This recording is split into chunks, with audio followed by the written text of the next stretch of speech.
time, she says, we shall do so. So that union state is what you're talking about. And what the death experience? What does that have to Yeah, do? we said, we talked about it. This I consciousness, your personality, slowly is released from the physical aspect of it when the brain falls asleep in parts and lets you free. The consciousness is free. And that consciousness sinks inward through the dream state to sleep to dreamless sleep. As it goes through level, we have 7 levels of consciousness, and we read them from the voice of the silence earlier. Waking, consciousness being your daytime, then you have a swapna, which is your dreaming, then shushupti, which is your sleep, and we put turiya, which is your spiritual consciousness. We put them all here, but we erased it. So those are the ones she gives, and there must be others in between because she only gives 4, and she says we have 7. Well, the higher one she does not give because we don't really know how to retain it. So your I consciousness goes through those to reach the ego consciousness, and beyond the deep asleep, dreamless state, it becomes unified with that higher consciousness, right? And when you wake up in the morning, you have come back the way you went in reverse order, right? It goes and comes back. It knows how to do it because it does it every night. But when it comes back, that union is not remembered. But what it does is what we just said. It puts everything in a coordinated way so that when you wake up, you feel good, coordinated, energetic, and you're ready to face your day.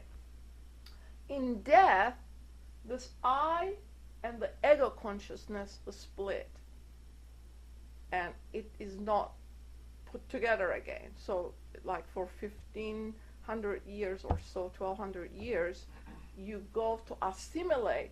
During every night, the soul assimilates what it has gathered during the day, and in the morning it wakes up assimilated.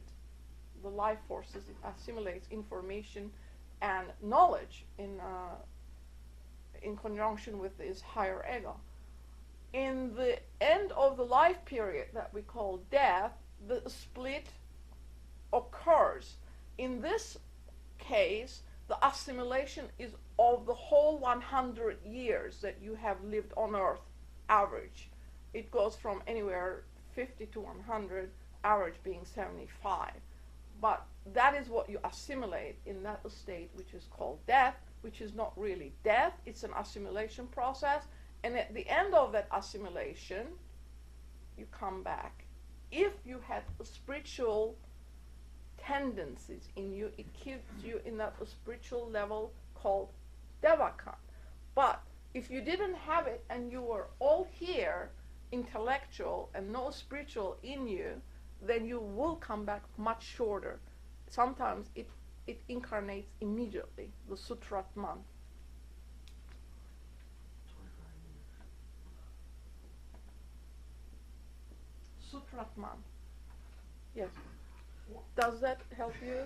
I see you're going to be here, but I'm going to ask you. Now, on your symbols, you said the symbols are very individual and very personalized. Yes, they are. Yeah. I'm Yep. going to just ask the question about this guy stated in the Bible is Joseph and his interpretation of Pharaoh's dream, if it has any bearing. But can one, through mediumship, proper consciousness and well, through being more purer than normal, be able to tell or interpret one other's dream? I mean, and have some. Your dreams are particular to you, and there's a reason why that I consciousness imparted that information to your brain, because it wants to retain it. It wants to come back to it. It has to work with it, in other words, right? The ego consciousness sifted it to the personality. The personality is giving it to brain because it wants to make a concrete image of what was being taught. But it can't do it in words. It has to do it in symbology. And this student, by the way, has given one example from my own life, which is relevant to me. But once you give it, half of its importance is lost. But I've already done it, so it is lost. Half of its importance is lost. Let's give it and see if it helps. Which shall I do? Okay, here we go. In my dream, the voice in my head said, "This is a Turkish house," and it drew in white the higher triad. Then it started putting figures here. It put a star here, and a figure here, and another here. But this one is permanent. This one is dancing. It's active, and it's changing its form continuously. And it came about after this student had asked the higher ego in meditation over maybe years, what is my soul like? What does its image impart to the astral light? Because HPB had said in some article, the soul can be monstrous, and it can put monstrous images on the astral light. And I'm thinking, oh my God, what is mine like? I want to know what my soul is like. I kept asking this question before I went to sleep, and finally it answered it. Now, in Kekule's dream, which I had read before this event, he saw the snake. He was going from London to his home on the omnibus. He was a German scientist living in London, and he says the snake appeared, and these little circular beings started gamboling, moving, and placing themselves on this snake. The snake is the emblem of the higher ego, and the gamboling things were the atoms. He discovered the benzene rings structure through his dream, and I thought mine was going to be like that, the snake was going to appear and show me something, but it didn't. Instead, the higher triad appeared. This is Atma Buddhi Manas, right? It is telling you that this information is coming from above. You better pay attention to it. I have never forgotten it because it was imprinted into my brain, because my ego sifted that information to this eye consciousness, and the eye consciousness gave it to the brain so that it would be retained. It wanted to retain it. It had a purpose. It was showing you something. So I'm saying that this personal relationship between this eye consciousness and the ego consciousness exists, whether we know it or not. And in rare instances, it answers your question. And so it gave it. And this was a figure, and then that had 3 figures that jumped up and down. So it shows me that I'm a combination of different things. And none of the figures had heads. They only had bodies. And they danced. Yes, to breathe. So, if a person has a dream, for instance, like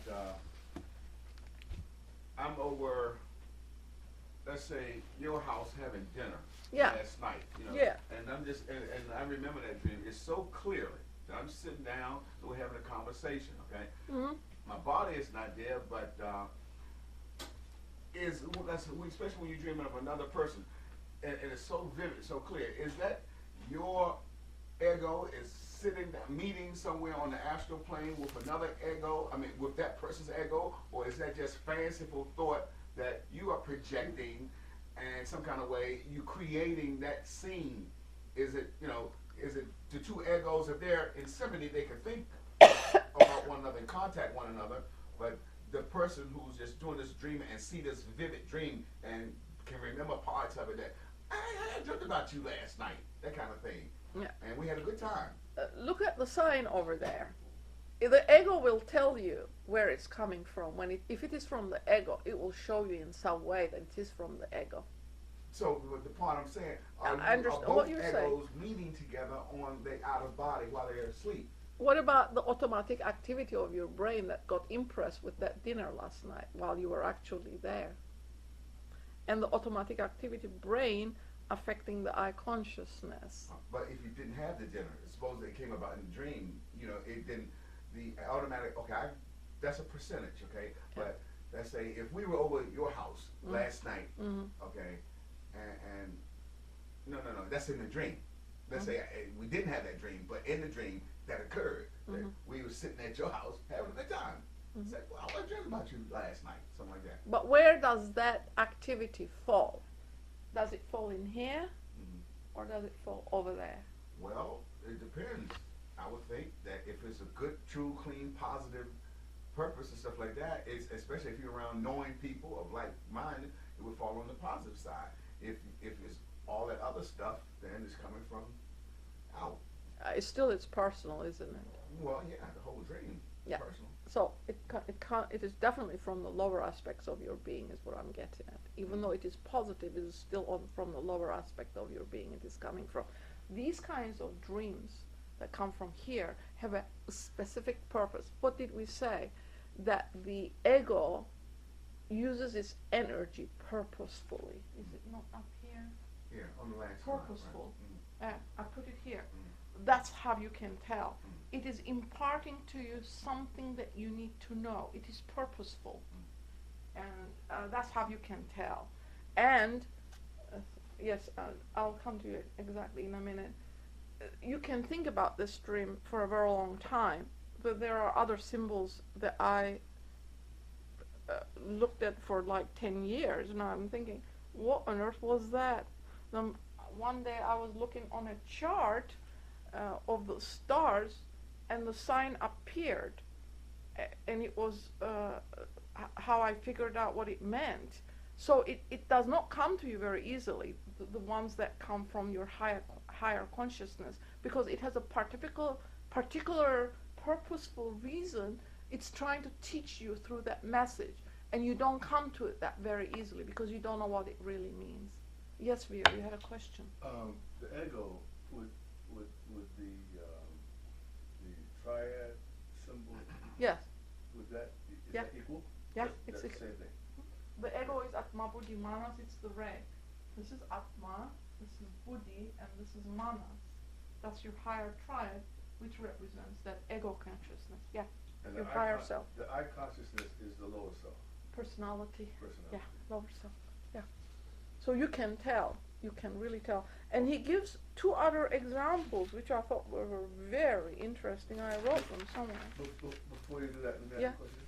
Yes? All right, so getting back to something that Spock when Dupree was talking Mm-hmm. and you were responding. Yes. If you have a more virtuous life, Yes. then your dream experience may be more in line with the spiritual way. In other words, your experience in dreaming, if you're living a pure, virtuous life, opposed to being bogged down into sensuality, materiality, selfishness, then the dream that he would have of remembering you by having dinner at your house, would that necessarily have to be on the lower level, or could it be connected to the higher level, to the higher ego experience? Well, I don't know how to interpret that, because it has to be interpreted by the one who has seen the dream. Because this statement was also read. It says here, let it be understood, however, that the I consciousness, the personality, touches the dream, the dreamless sleep, and the unison states in terms of his own contents. So your life experience is what brought the dream, and it has a significance to you. The other person looking in from the eyes outside cannot give it its true interpretation, because it is not relevant to that other person's life. It's relevant to yours. So you have to learn to interpret your own dream. That's what it says here. It says that, you want me to stop?